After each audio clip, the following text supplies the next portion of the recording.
Seeing my father hood my cousin, I was like, I want to be in that moment. I want to be hooded by my father and my cousin. A lot of us in our respective programs have been handling a lot of hypotheticals throughout school. If this, then what? Most of the responsibility is going to be on your shoulder. You're no longer going to have a preceptor watching your back in most cases. And, just knowing that responsibility is going to be on your shoulders is a little terrifying at times.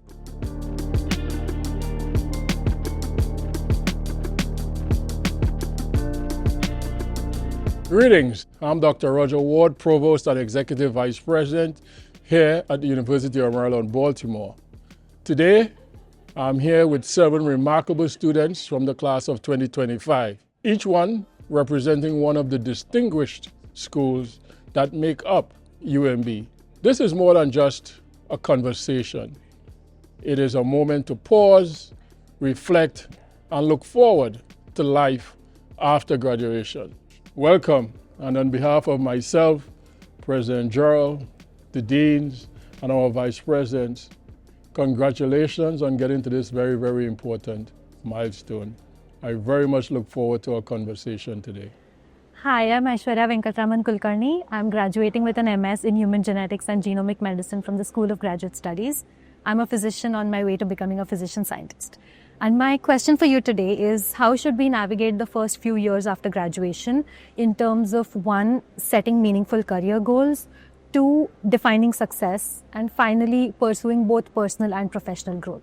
The first thing is, regardless of whatever career path you're going to launch into, is really believing and understanding that you have been well educated, you've been well prepared, and that you belong. Because when you step into that goal, that position, it is often sometimes hard to really believe that you belong. And depending on the type of environment that you are, there might be people who challenge you and want to question whether or not you belong. So you have to have first that belief in yourself that you belong.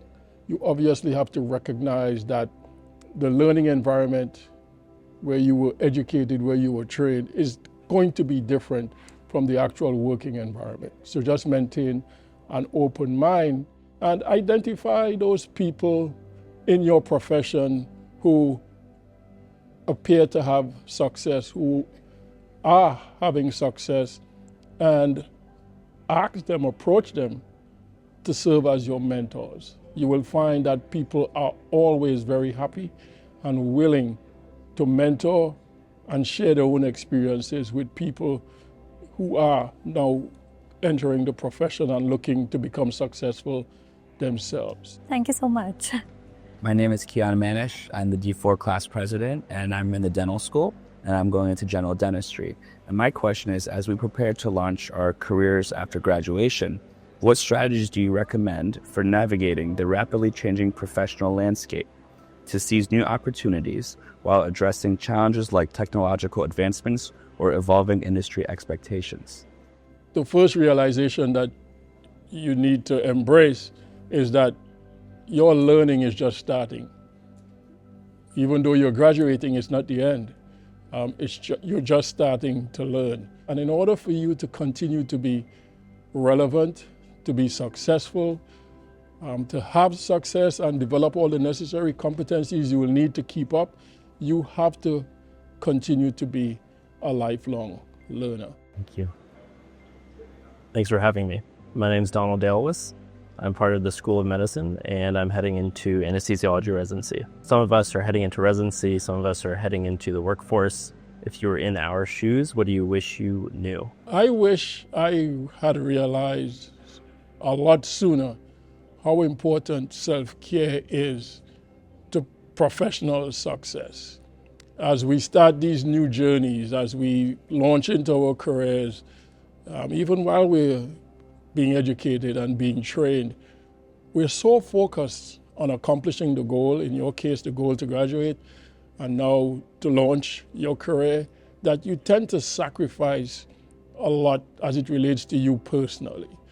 Sometimes that's relationships, and those relationships that you maintain, self-care, both physically and mentally and spiritually, you'll be challenged with a lot, and you'll have plenty reasons to put yourself last because you're trying to be focused on your career and others, but doing so is not sustainable. Hello, my name is Samantha Bingaman. I'm with the School of Law. I'm going into environmental law. Thank you so much for having us today and sharing all of your insights. My question has to do with, as we become young professionals, what is the best way to give back to our communities in our respective fields? Perhaps the best way to think about giving back is to think about two things. Think about those people along the way as you were trying to figure out your path academically, professionally. Who are the people who guided you, supported you, right? Reinforced you to get to this point where you are graduating and about to start a very successful career. Think about those people, think about what they provided you, and think about the ways in which you could pay it forward, right? So that's one way to start thinking about how to give back. Pay it forward. Do for others what others did for you to get you to this point. Another way to think about that is think about the support you may not have had, that you wished you had as you were trying to figure out your way. And think about whether or not you could fill that gap for someone else, right? Some young person who's trying to figure out their own path, and having traversed this journey yourself, having gotten to this point of being successful, think about the ways you could give back to young people who may be coming up behind you. Hi, I'm Leah from School of Social Work, and I'll be working in clinical social work, specializing in substance use disorders. And my question is, entering the workforce today, many of us are thinking about how to build sustainable careers without sacrificing our mental health. What are some small habits or mindset shifts you think make the biggest difference over time?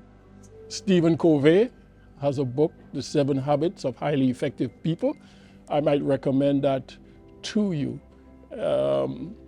Maintaining positive relationships with individuals is a good habit to develop.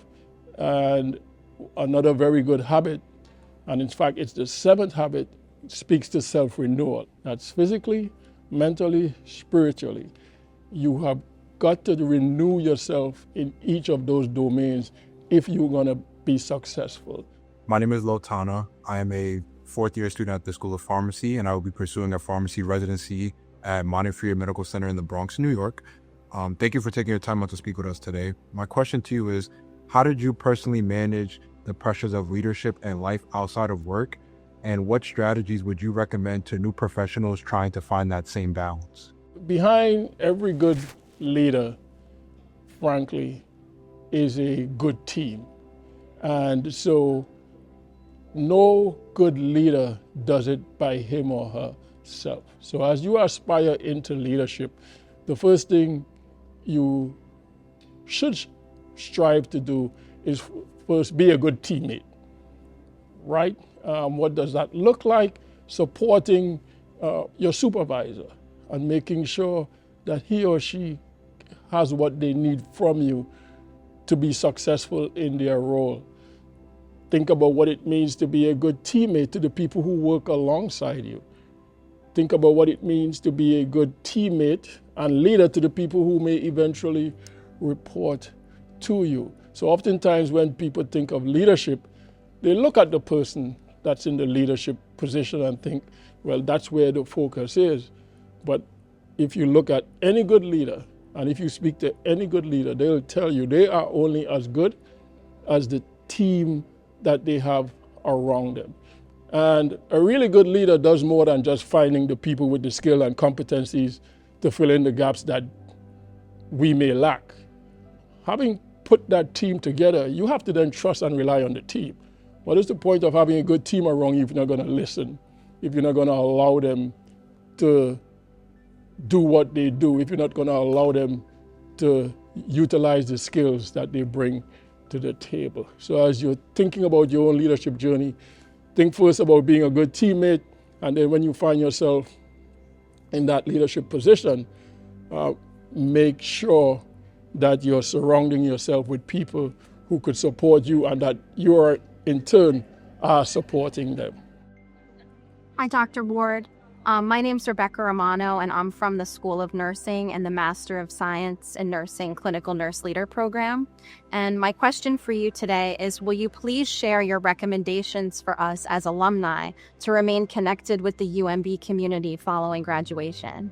Well, the good thing, even though we're sad that we're losing you as students here at the university, the good thing is that there'll be more students after you, right? And those students want to be successful as well. So as alums, one of the ways in which you could give back is to reach back and support students from your respective schools, from your respective programs. And it's a very easy way to give back. Stay connected to what's happening in your profession, obviously, but in your school, and to the extent that that school is part of a larger university, to what's happening at the university. There are always opportunities, whether it's attending events, whether it's celebrating accomplishment of faculty members who may have taught you along the way. Stay connected to those people. Those people become part, or should become an important part of your network. Those people should become important resources to you. You all likely are going to go all over the country, in different parts of the country. You can still stay connected, because I'm sure wherever you go, if you could find alums who in that part of the country. So we encourage you to find those individuals and create regional chapters or associations or what have you, so you could stay connected with each other, support each other, and then in turn continue to support the university. So one general question would be, what excites you about getting to this point in your career? And what are you looking forward to? And then a question to consider, so this is a question to consider in advance. What scares you? And what are you not looking forward to? The uncertainty scares me, that we don't know exactly what's next, but that is also in a way the exciting part. You know, we can do a lot of things, the world is open to us, and yeah, I'm excited to explore. So the reason I chose Maryland is my father's an alum 1993 dental school, and my cousin had graduated 2018. I was at his graduation, and my father had hooded him at the graduation. And in that moment, and I'm completely honest and serious about this, seeing my father hood my cousin, I was like, I want to be in that moment. I want to be hooded by my father and my cousin. So in a few weeks, I'm going to have them both hood me, and I'm very excited to start working with my father and our family practice. Good, and I hope in the future you'll be hooding someone. Yes. So that would be great. I'm excited to teach. I've been really lucky to have had wonderful mentors who have been patient and kind and walked me through becoming a good physician, and I want to give back to the students that will learn from me. It's also very intimidating. I'm scared to be in the driver's seat, but it's part of the process, and I'm excited to continue learning and growing and then paying that forward. That's one of the great ways to pay it forward, to teach. You know, it gives you a different perspective on the classroom. It's one thing when you're a student and you're sitting in the classroom and you're critiquing the faculty and you're filling out those student evaluations and you're saying Professor Ward sucks. It's a completely different thing when you get up in front of the classroom and you have all these eyes and ears focused on you, and you realize the sheer magnitude of having the opportunity to help mold minds of the future. It's a great feeling. It's certainly an intimidating feeling, or it can be, but it's also quite rewarding. So that is yet another way each of you could think about giving back in some small way. I think what I'm most excited about is starting to refine the tools that I've been working on so hard in the last 3 years in school, and a lot of us in our respective programs have been handling a lot of hypotheticals throughout school. If this, then what? And it's going to be really great and also scary, but also very exciting to start to apply some of the tools that we've been trained to apply to those hypotheticals to actually making people's lives better, from cases, medical, legal, social work, So I'm excited for the application of all of my tools that I've been working really hard to perfect. Yeah, that's one of the excitement and could be one of the things that intimidates us when we go from the classroom to practice, right? It's real now. It's not theoretical anymore. It's not just practice anymore. But absolutely, you've been well prepared. Embrace the opportunity. You won't be perfect. You will make mistakes, and ask for support, ask for guidance, ask for direction so that those mistakes aren't mistakes that negatively impact your careers. But I'm confident that each of you will be fine. I'm a little bit nervous about losing the training wheels of school. Like, school helps with that safety in the professional field. You've got faculty to lean on and classmates. And I think losing that identity of a student and taking on that identity of a doctor, a pharmacist, or a lawyer, that's going to be a new chapter for us. But I'm excited to keep learning about who I am as a professional and what my style will be, and how I will give back to the community and all the other things that come with being a young adult in life. You should at least have a mission statement, a personal mission statement, your why. You could call it your why statement. And it will evolve over time. And my mission statement is to change lives through education. I think for me, what I'm most excited about is all of our degrees open a bunch of pathways that, we don't really get to experience until we have the degree in our hand. And I'm just very excited to see, the amount of pathways that really open up. There are so many different avenues you can really traverse with our degrees. And I'm very excited to see that.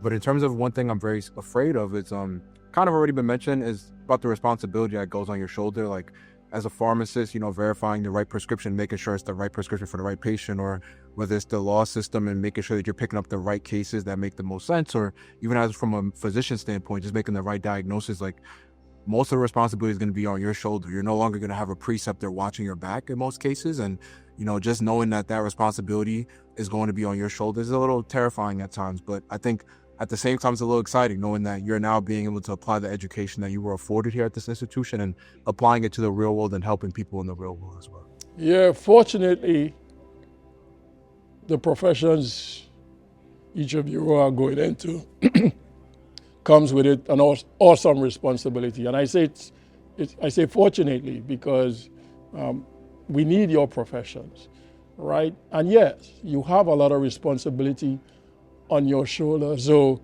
I, quite frankly, am pleased that that responsibility sort of like intimidates you a little bit, because I would be nervous if it didn't, quite frankly. I want to know that my pharmacist cares about that he or she's dispensing the right prescription. I want to know that my lawyer is concerned about making sure that I'm getting the best advice that I am entitled to, and that they want to make sure, and they're nervous about making sure that I get that good advice. Because when you lean into that responsibility in that way, you're going to keep yourself prepared. You're going to double check yourself. You don't want to be second guessing yourself all the time.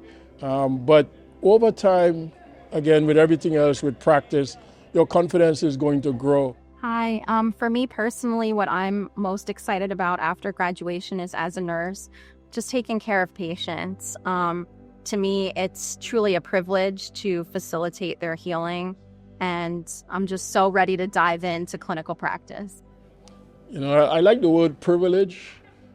Some people think it's a job, it's my responsibility, which is fine, right? Because it's both those things as well. But if you always think about everything you're doing, especially as it relates to your professions, as a privilege, it's going to influence the way you interact with your clients, your patients, and how you treat people, right? And so I would encourage you to hold on to that value, that idea, that thought, that what you do and what you will be doing is a privilege, and don't take it for granted.